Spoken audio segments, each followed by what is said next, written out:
قرآن کریم میں اللہ جل شانہ نے دین پر عمل کرنے اور دین کے ساتھ بے وفائی برتنے کے جو نتائج بیان فرمائے ہیں، ان نتائج میں سے ایک نتیجہ کہ جب کسی جگہ کے مسلمان دین پر عمل نہ کریں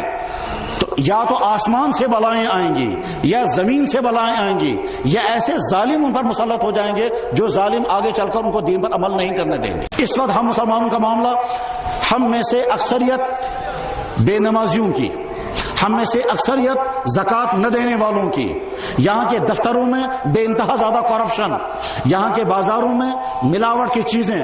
یہاں کی شادیوں میں زیادہ تر حرام اور ناجائز کام، یہاں کے نوجوان لڑکے اور لڑکیاں طرح طرح کی برائیوں میں پھنسے ہوئے اور طرح طرح کی آواریوں اور گناہ کے کاموں میں ہیں۔ غرض یہ کہ جتنی جو چیزیں اللہ نے حلال کی ہیں وہ ہم کرنے کو تیار نہیں، اور جو چیزیں اللہ نے حرام فرمائی ان سے بچنے کو تیار نہیں۔ جب صورتحال کسی جگہ کی یہ ہوتی ہے تو اللہ تعالیٰ شانہ کچھ عرصے کے لیے وقفہ دیتے ہیں، مہلت دیتے ہیں، اور جب سدھار نہیں آتا ہے تو اس کے بعد پھر یا تو ظالم مسلط ہو جاتے ہیں اور وہ بعد میں دین پر چلنے والوں کو دین پر چلنے نہیں دیں گے۔ اور اگر اس تبدیلی نہیں آتی ہے، اگر یہاں کے بازاروں میں ملاوٹیں ختم نہیں ہوتی، اگر یہاں کے ملازم صحیح ڈیوٹیاں نہ دیں، اگر یہاں کرپشن ختم نہ ہو، اگر یہاں کے نوجوان برائیوں کو نہ چھوڑ دیں، اگر یہاں فیشن فرسی ختم نہ ہو، اگر یہاں کی لڑکیاں آوارگی سے اپنے آپ کو نہ بچائیں، اگر یہاں کی لڑکیاں باہر کے سکولوں میں جا کر کے جو بدکاریوں میں پھنس جاتے ہیں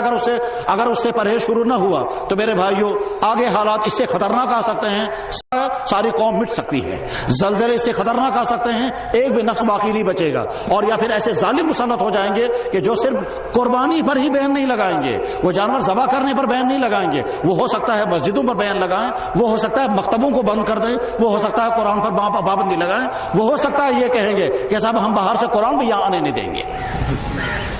کہنے والے کہہ سکتے ہیں صاحب قرآن جو ہے وہ ان کو تعلیم دیتا ہے کس چیز کی کہ کافروں کے حکم کا مت مانو، لہذا اس قرآن کو بین کیا جاتا ہے۔ تو اس لیے میرے بھائیوں ہم عہد کر کے اٹھیں گے انشاءاللہ۔